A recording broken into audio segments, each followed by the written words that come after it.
जय माता दी, नमस्कार। आज इस वीडियो में हम बात करेंगे विदेश के योग की। आपकी कुंडली में ऐसे योग है तो आप निश्चित रूप से विदेश जाएंगे भी सही और विदेश में भी बसेंगे भी। अगर आपकी इच्छा है विदेश जाने की तो आप कौन से ग्रह को देखना जरूरी है, कौन से भाव को देखना जरूरी है। साथ में अगर विदेश में जाकर बसने की इच्छा है, वहीं घर बनाकर रहने की इच्छा है, तो किस ग्रह स्थिति को आप कुंडली में देख सकते हैं। अपनी कुंडली में भी लगा सकते हैं, दूसरे की कुंडली में लगाकर भी आप देख सकते हैं। जैसे सबसे पहले हम देखते हैं 12वें भाव को।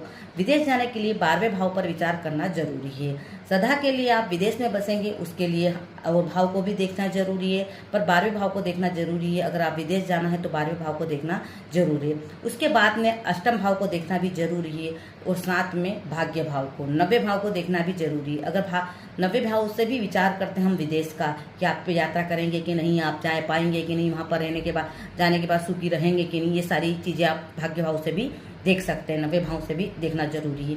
जैसे कि चौथे भाव का भी विचार किया जाता है। अगर आप विदेश में बसना चाहते हैं, इस तरह रूप से आपका घर विदेश में बनेगा और आप रह पाओगे कि नहीं विदेश में, वो चौथे भाव से भी देखा जाता है। चौथा घर भी देखा जाता है, मतलब कि 4th हाउस।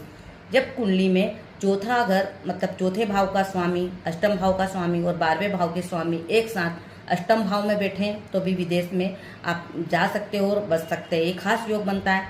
इसी प्रकार ये योग अगर अष्टम भाव का और चौथे भाव का स्वामी 12वें भाव का स्वामी आपके 12वें भाव में जाकर बैठे हैं तो भी ये योग बनता है। 9वें भाव में बैठे हैं तो भी योग बनता है। इस तरह से आप अपनी कुंडली में लगा सकते हैं। इस तरह से प्रबल योग बनता है। विदेश में जाके आप रहोगे भी सही और वहाँ पर अपना घर भी बनाओगे और स्थायी रूप से भी रहोगे। साथ में भाग्य भाव को देखना जरूरी। अगर भाग्य भाव का मालिक मजबूत है, भाग्य मजबूत है, तो आप वहाँ पर अच्छे से रहोगे, कोई समस्या नहीं आएगी और आराम से वहाँ पर शिफ्ट हो जाओगे।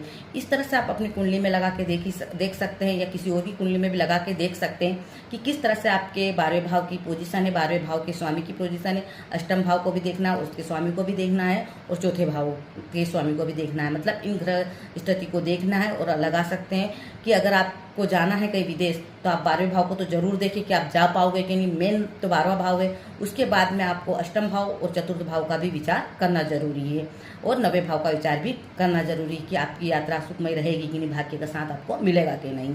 अगर हमारी वीडियो अच्छी लगे तो लाइक, शेयर और सब्सक्राइब जरूर करें। धन्यवाद।